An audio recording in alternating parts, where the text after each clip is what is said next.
I'm Jake Tapper. One of the states that President Trump visited this week was Ohio, where he debated Democratic nominee Joe Biden. Now, it is unclear whether the president was contagious at that time, but my next guest met recently with the president in that home state, though he's tested negative for the virus. My next guest met recently with the president in his home state, but has tested negative for the coronavirus. Joining us now, Ohio Governor, Republican Governor Mike DeWine. Governor Morning, DeWine, Jake. Thanks so much for joining us. So, Thank you. President Trump, First Lady Melania Trump, top 8 Hope Hicks, they all now have coronavirus. They may have been contagious when they arrived in Ohio for Tuesday night's debate. The White House is now telling me, the senior administration official telling me, that they think that the time that all these people got it was at the event 2 Saturdays ago at the White House, the Supreme Court event. Has the White House called you, and if so, when, to let you know that they potentially were carriers of the virus and did not abide by safety protocols when they came into the great state of Ohio? Well, no, but I think the basic facts are pretty well known what happened. They didn't call you? Yeah. Well, I wasn't there for the debate. So I was there, when the president came into Dayton and when the president came into Toledo. Fran and I met the plane in Dayton. We went up in the plane for probably 7, 8, 9 minutes, 10 minutes with the president. So I was not at the debate at all. No, so I know that, but they flew into your state of Ohio, and they likely were contagious. They likely had the virus. I'm glad that you're okay, and I know that you weren't at the debate itself, and you didn't meet him around the debate. But I mean, has the White House reached out to you to coordinate with the White House on contact tracing to make sure that anyone that they came in touch with, whether on the staff of the Cleveland Clinic or any other Ohioan, that they're paying attention to them and they're making sure that that they don't get the virus, or if they do, they get the medical care they need? Well, they've not reached out to me. Now, I know that I talked to the CEO of the Cleveland Clinic the other day, who gave me an update, gave me a report. So I don't know whether they've reached out to the Cleveland Clinic or not. They've not talked to me about it. No. Well, I have to say, Governor, the president and his team were, I mean, empirically, they were reckless. In all likelihood, they brought the virus into your state. You have been working so hard, you've been on the show many of times to talk about it, to try to help save lives in your state and to contain the spread.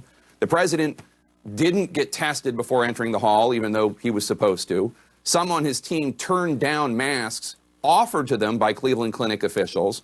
His members of his family who walked in with masks took the masks off during the debate. You're the governor of the state of Ohio.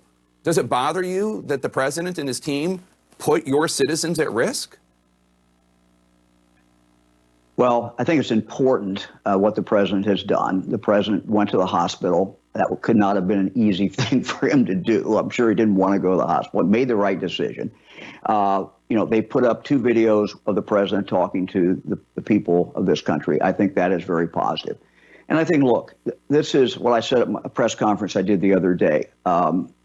This should be kind of an alert to everybody that anybody can get the virus. Even the president of the United States can get the virus. And so we ought to use this and simply just, learn from it. And so people who have not worn masks in the past, I'm hoping that they'll look at this and say, look, the president can get it. I can get it. It can happen to anybody. And, I hope that that's what happens, and that's what comes out of this. And we pray for the president and we pray for the First Lady and everybody else who has the virus. I hear you. And of course, we all pray for the president and the First Lady and anyone who has the virus, of course. We're all concerned about the president's health.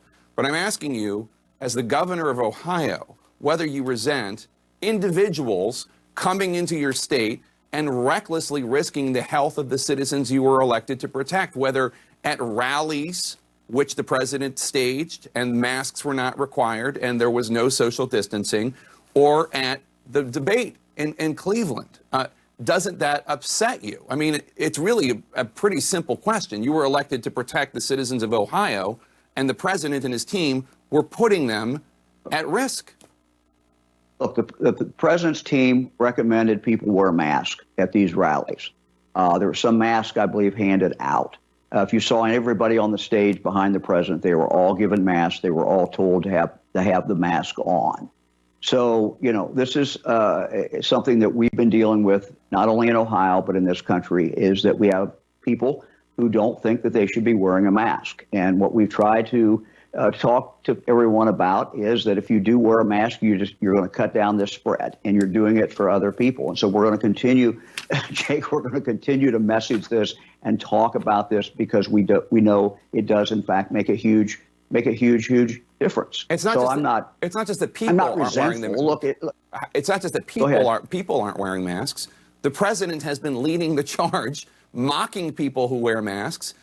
In fact, your own lieutenant governor, encouraging individuals. Again, you have been responsible. Your administration in Ohio has been responsible. But the crowd openly booed your own lieutenant governor when he tried to encourage them to wear masks. Take a listen. Yeah, that was. Hang on, just listen up. Just listen up. All right, I get it. You can at least say that you're trying to save the country by wearing one of President Donald Trump's masks, all right? Is that not the consequence of the president's rhetoric against wearing masks? Look, we talked to the president. I've talked to the president, and that's not what he wanted to see. He's been very supportive of us. We just this week, and this has not got reported very much because of the president's illness, but we're going to be getting into hundreds of thousands of the new tests, and they're going to come to Michigan. They're going to come across this country. The vice president has been, on behalf of the president, meets with us virtually every single week as governor. So these are things that people don't see, Jake, and they're things that don't get covered, understandably. But it shows, I think, what the president and what the White House has been doing to try to help the states in regard to dealing with this problem. With all due respect, what you saw on the video,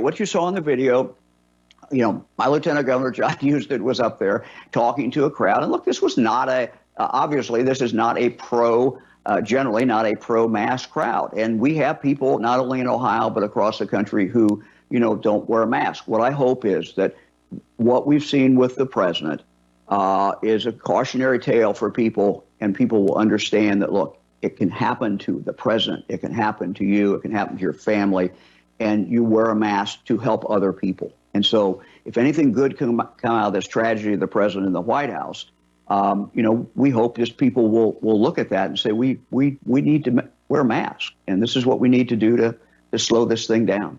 Yeah, I just don't understand the reluctance to state the obvious, which is President Trump has been mocking people who wear masks, and now there are a lot of Republicans who won't wear masks. Do I wish the president had worn masks all the time? Of course.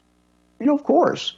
When people go vote, there's other things, besides that. I think the president has done a very good job, as I just detailed, in trying to get us the things that we need, the testing that we need, and the PPE that we need, and that doesn't, frankly, a lot of times get reported. And because they've done a very good job. Because the number one thing right now to help stop the spread, according to the president's own health experts, is for people to wear masks, and no one has been more undermining of that than President Trump, who you and I both wish well. Governor DeWine, thank you so much for your time today. I appreciate it. Thanks, Jake.